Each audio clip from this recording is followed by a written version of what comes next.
CB on the mic. World Rule Talk. Yeah. CB break it down, yeah, the host with the vision. From the classics to the new, every film get precision. Obscure reels hitting gems, yeah, we dig in the vault. Every frame get examined, every angle we talk. From the old school grain to the high def shine. Indie flicks to the hits, yeah, we cover all time. If it's cinema gold, then you know we gon' say, hit subscribe, tap in, let the critics all play. Yeah, film talk strong, never fading away. World Rule Talk forever and a day longer.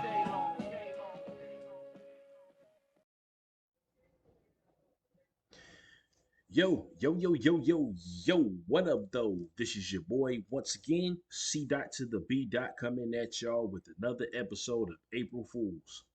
So, ladies and gentlemen, we are on week 3 of April, and I want to talk about a movie that I grew up with. Hell, I even remember the trailer for this film before it was even released. And that movie is Mrs. Doubtfire, starring Robin Williams, Sally Fields, Matthew Lawrence, aka Superhuman Samurai, aka that kid from Tales from the Dark Side. So, this this is one of those films that it's comedy, but at the same time, it could be very, very serious. Now, an example of that is at the beginning where, her son was instructed to not have a party. Sally Field's son, Miranda in the movie, but, he was told he couldn't have a party due to his grades in school. But Daniel Hillard, which is played by Robin Williams, threw him a party anyway after he quit his job. And the neighbor saw the animals were in her yard messing up her yard. So she calls Miranda at work to complain to her. And when she shows up at the house, she just loses it. You know what I'm saying? Like she lost it. And so she shut the party down with the quickness. And this is where, the movie it kind of takes a sad turn because you kind of feel sorry for Daniel. But, you know, him and her, they get into an argument and then it ends by her wanting a divorce. So at this point, they're not seeing eye to eye. Daniel moves out and he winds up staying with his brother, which the guy that plays his brother, he plays, I'm not sure, but I don't know, I'm not sure, but he plays a gay guy in a lot of films. You know what I'm saying? But I mean, pretty good actor. You know what I mean? I remember him from Independence Day and some other stuff too. I just can't think of the others right now, but he winds up, living with his brother for the time being until he's able to get his own place. And now the lady that plays his basically his caseworker or whatever, she's also in some stuff that I've seen. I know she was in Liar Liar, which is a great film.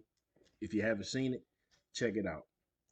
But it's a scene in this movie that stood out to me that had me like rolling. You know what I mean? It's the scene where after Miranda puts an ad in the paper to find a nanny for the kids, you know what I'm saying? She puts her number down, but Daniel, he winds up slightly altering the phone number. And so now he's the only one that's able to call her, but he's calling her as different people. And yo, y'all know what I'm talking about, man. But that scene, that montage is pretty funny. And he finally hits her with the Mrs. Doubtfire. And so when Mrs. Doubtfire shows up at the house for the first time, the kids aren't feeling it, especially Lydia, the oldest child. You know what I mean? They had their little interactions and everything. And so after, he or she leaves the house, you know what I'm saying? She shows back at her, well, Daniel, you know what I'm saying, as Mrs. Doubtfire shows back up at his own apartment. And then this is where the caseworker shows up. You know what I mean? Because I guess he forgot she was supposed to come over to check out his apartment in the way, he was living. And so there was one scene in the trailer that I believe that everybody should know at this point. It was a meme. It was pretty much everywhere. So when they walk into the house, Mrs. Doubtfire supposedly go gets Dane because that's supposedly his sister, which I don't know how that's his much older sister. You know what I'm saying? At this point in real life, Robin Williams was about 40, 42 years old. And Mrs. Doubtfire looked like, you know, they could be 60 or 70. You know what I mean? But anyway, she, runs and go gets herself, basically. And as he's changing, you can see like these two kids like across the street in the other window looking at him. And yo, I thought that joke was hilarious, man. Like they was laughing at him and shit. And so, the caseworker was trying to come into the kitchen and help him, I guess, prepare the tea. And because he had lost it at this point, he had lost his face. It was like a garbage truck that ran over his face because it fell out the window. And when he's in the kitchen and she shows up in the kitchen, he dips his face into the cake. Now, this is one of the scenes that was in the trailer. And he looks up and he's like, "Hello." Yo, that was funny. But that's the only thing that saved him. If he didn't have that cake in the fridge, it would have been a wrap for him. You know what I mean? But anyway, so at this point, you know what I'm saying? He's basically like he loads deliveries on the trucks and stuff like that. That's his job. And he meets this producer who has this other guy, on TV. He had him on TV for about 25, 30 years or something like that. And this part had me, I don't know, for some reason, this part was funny too because, as the TV show was running, as they're recording the show, it's like this black dude who's the cameraman, and then he's over there ready to fall asleep. Like the camera's tilting and everything like that. Like the show is like really, really boring. You know what I'm saying? So after this, you know what I'm saying, we meet Miranda Hillard's love interest, her new love interest in the movie, which is also the guy who wants to partner with her to, for the designs and everything like that. But his name is Stu, played by Pierce Brosnan, the classic James Bond. You know what I'm saying? So he genuinely likes Mrs. Doubtfire, but Mrs. Doubtfire, of course, Daniel Hillard is not really feeling him like that. You know what I'm saying? Because he's trying to get in with his family and everything. So when he shows up at the house in one scene, right, and Stu is there, he pulls the emblem off his Mercedes. Now at this point, I'm like, okay, so you walk in the house with the emblem, right? Not only that, you know what I'm saying? Now, okay, I wouldn't blame him for guessing that it was her doing it. You know what I mean? But it was a scene at the pool too where he's talking to one of his friends at the juice bar, and he's basically telling the old boy that the kids need a stable father in their lives because their dad is a loser. And so Mrs. Doubtfire grabs a lime and throws it back of his head, yo. And then when he turns around, you know what I'm saying? She's like, "Oh, it was a drive-by fruiting. The person disappeared. She didn't see it. She didn't see who it was." At that point, I'm like, okay, come on now. Bro, you can't be that clueless, man. You know what I'm saying?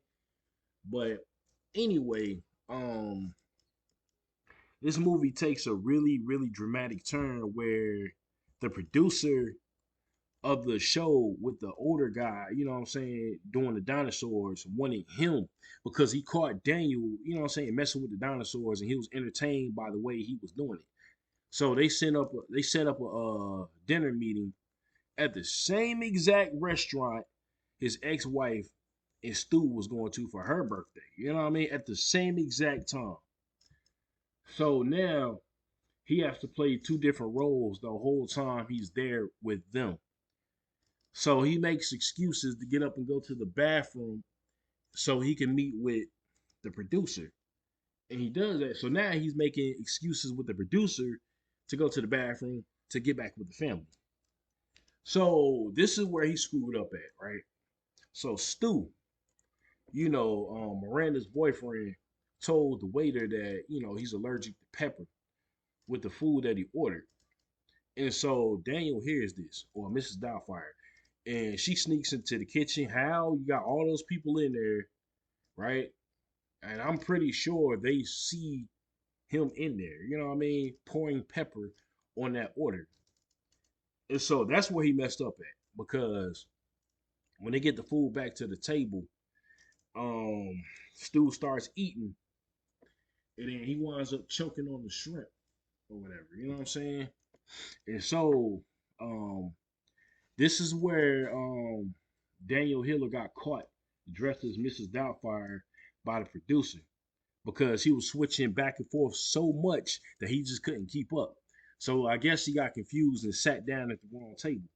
And so he tried to play it off by saying that that's the new host for the producer's new program.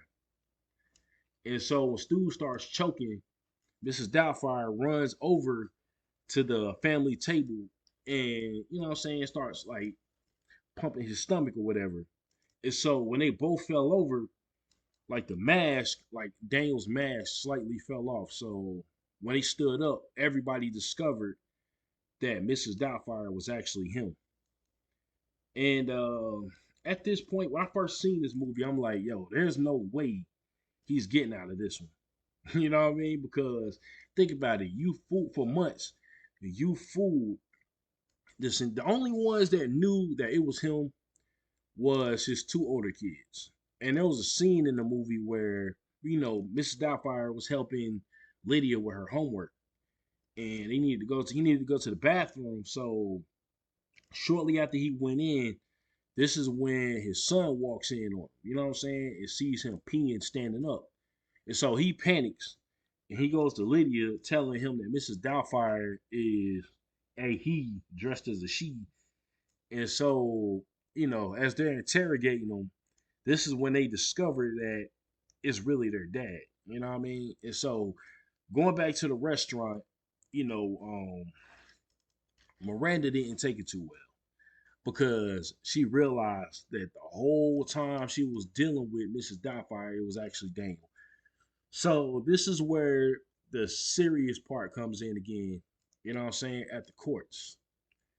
And so now, instead of getting the kids at a certain time, now he has to be under supervision, because he pulled that stunt.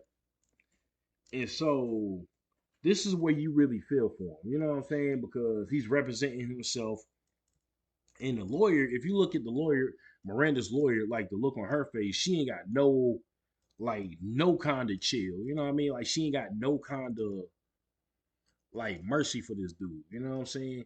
All she wants is for Miranda to win, of course. But so, back at home, Miranda and three kids are sitting around in the kitchen, and they're talking about how they miss Mrs. Doubtfire, different aspects of her. And then their mother told them that, she wasn't real. But he played the role so well that, you know, he, convinced them to believe that she was still real. So his show came on TV. And at this point, Miranda decides to, go talk to him at the studio. And they had an agreement, and it turns out that he's able to keep his kids again. But the two never got back together.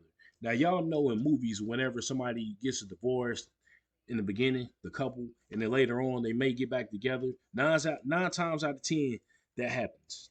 But in this movie, that didn't happen. Now I believe there was an ending like that where they did get back together. I'm not sure. I thought I heard that from somewhere, but they didn't. You know what I mean?